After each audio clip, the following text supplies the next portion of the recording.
Don't start obsessively, compulsively heart spamming. Hi!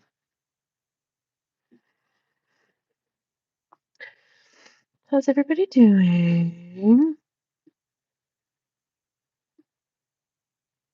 Let me pull up the chat on here. What's going on, y'all? How are you? It's nice to see everybody here. Hi,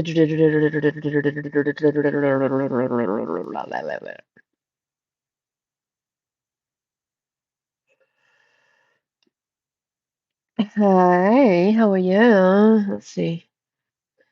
View your channel, manage videos. There it is. There's a live stream as we speak. Hello, everyone, and thank you for joining me today. It is very nice to see you all here. Drop in the chat and let me know, where are you watching from today? You're going to need to be a subscriber to do that for at least 1 minute. But after 1 minute, you're more than welcome to drop on in there and say hello. Hello. And I was born in the year of the dog. I was born in the year of the dog. Let's fix that. I was born on the river in a little town that I don't know the words. All right. Let's go ahead and turn on the ads. Why not? Why not? Why not? Manual. Make this Manuel. What do you guys have to? I just had to come on today. I was going to make this member only live stream. Uh-oh. But if you guys are behaved, I won't.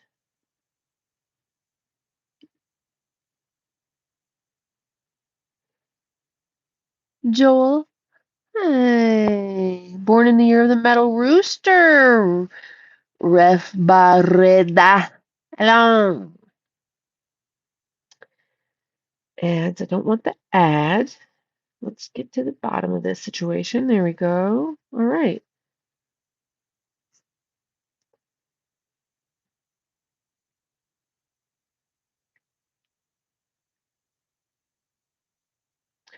So I won't put it on member only if you guys can be cool.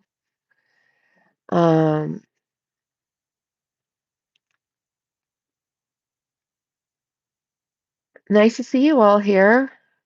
Raphael, Joel, Alpha Sector Gaming, Ref, Big Nook. Hi, everybody. How are you? Oh my gosh. So,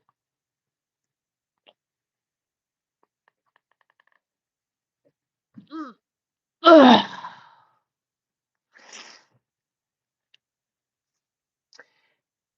If you guys are new here, my name is Geneviève, and I was born in the year of the dog, and I have dogs. Super rainy day in Southeast Georgia. Well, that's good sometimes. Remember how I told you there was no chem dumps here for like 3 weeks? Yesterday. It's so funny because yesterday there were a few, and man, oh man, did that wind kick up like crazy.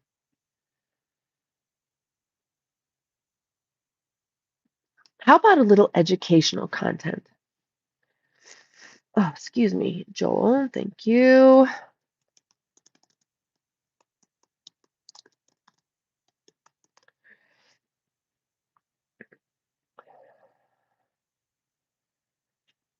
Yes, they can.